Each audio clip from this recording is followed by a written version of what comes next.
a few own construction companies, big ones. So, Iraq shows the three stages. The economic hitmen failed there, the jackals failed there, and as a final measure, the military goes in. And in that way, we've really created an empire, but we've done it very, very subtly. It's clandestine. All the empires of the past were built on the military, and everybody knew they were building them. So the British knew they were building them, the French, the Germans, the Romans, the Greeks, and they were proud of it. And they always had some excuse, like spreading civilization, spreading some religion, something like that. But they knew they were doing it. We don't.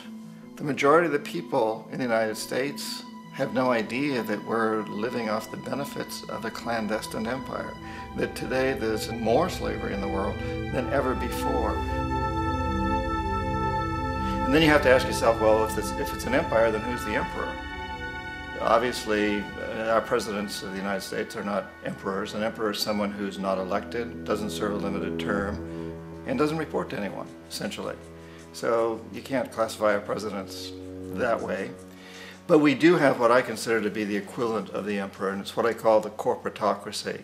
The corporatocracy is this group of individuals who run our biggest corporations, and they really act as the emperor of this empire. They control our media, either through direct ownership or advertising. They control most of our politicians because they finance their campaigns, either through their corporations or through personal contributions that come out of the corporations. They're not elected, they don't serve a limited term, they don't report to anybody. And at the very top of the corporatocracy, you really can't tell whether a person's working for a private corporation or the government because they're always moving back and forth. So, you've got a guy who one moment is the president of a big construction company like Halliburton, and the next moment he's vice president of the United States, or the president who is in the oil business. And this is true whether you've got Democrats or Republicans in the office. You have them moving back and forth through the revolving door. And in a way, our government is invisible a lot of the time, and its policies are carried out by our corporations on one level or another.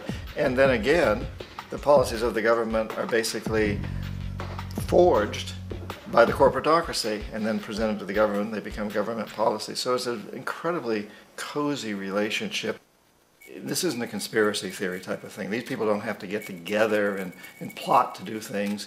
They all basically work under one primary assumption, and that is that they must maximize profits regardless of the social and environmental costs.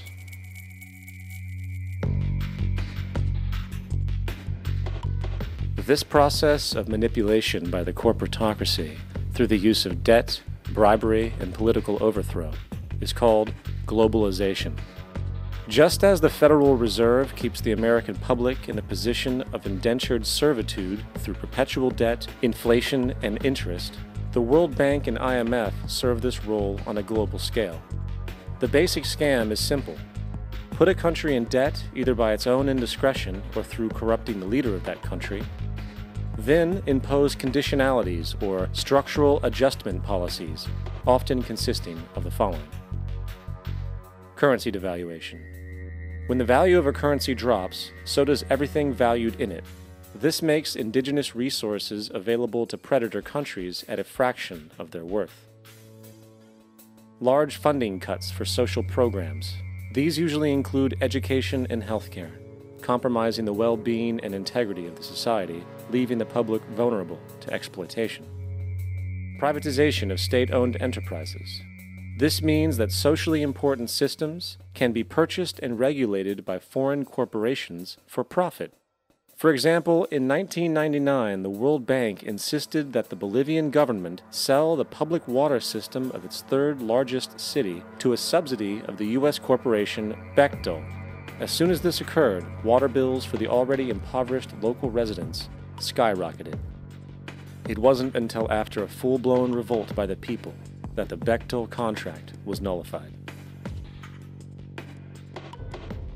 Then there is trade liberalization, or the opening up of the economy through removing any restrictions on foreign trade. This allows for a number of abusive economic manifestations, such as transnational corporations bringing in their own mass-produced products, undercutting the indigenous production and ruining local economies. An example is Jamaica, which, after accepting loans and conditionalities from the World Bank, lost its largest cash crop markets due to competition with Western imports. Today, countless farmers are out of work, for they are unable to compete with the large corporations. Another variation is the creation of numerous seemingly unnoticed, unregulated, inhumane sweatshop factories, which take advantage of the imposed economic hardship. Additionally, due to production deregulation, environmental destruction is perpetual, as a country's resources are often exploited by the indifferent corporations while outputting large amounts of deliberate pollution. The largest environmental lawsuit in the history of the world today is being brought on behalf of 30,000 Ecuadorian Amazonian people against Texaco, which is now owned by Chevron. So today it's against Chevron, but for activities conducted by Texaco. Estimated to be more than 18 times what the Exxon Valdez dumped into the coast of Alaska. In the case of Ecuador, it wasn't an accident. The oil companies did it intentionally. They knew they were doing it to save money out there rather than arranging for proper disposal. Furthermore, a cursory glance at the performance record of the World Bank reveals that the institution, which publicly claims to help poor countries develop and alleviate poverty, has done nothing but increase poverty and the wealth gap, while corporate profits soar. In 1960, the income gap between the fifth of the world's people in the richest countries versus the fifth in the poorest countries was 30 to 1. By 1998, it was 74 to 1. While global GNP rose 40% between 1970 and 1985, those in poverty actually increased by 17%. While from 1985 to 2000, those living on less than $1 a day increased by 18%. Even the Joint Economic Committee of the U.S. Congress admitted that there is a mere 40% success rate of all World Bank projects. In the late 1960s, the World Bank intervened in Ecuador with large loans. During the next 30 years, poverty grew from 50% to 70%. Under or unemployment grew from 15 to 70%. Public debt increased from $240 million to $16 billion, while the share of resources allocated to the poor went from 20% to 6%. In fact, by the year 2000, 50% of Ecuador's national budget had to be allocated for paying its debts. It is important to understand the World Bank is, in fact, a U.S. bank, supporting U.S. interests, for the United States holds veto power over decisions, as it is the largest provider of capital. And where did it get this money? You guessed it, it made it out of thin air through the fractional reserve banking system. Of the world's top 100 economies, as based on annual GDP, 51 are corporations, and 47 of that 51 are U.S.-based.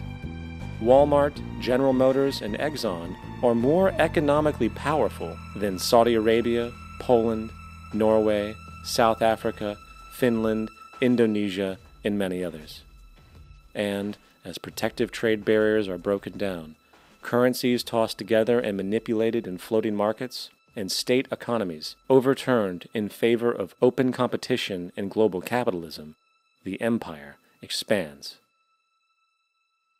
You get up on your little 21-inch screen and howl about America and democracy. There is no America. There is no democracy. There is only IBM and ITT and AT&T and DuPont, Dow, Union Carbide, and Exxon. Those are the nations of the world today. What do you think the Russians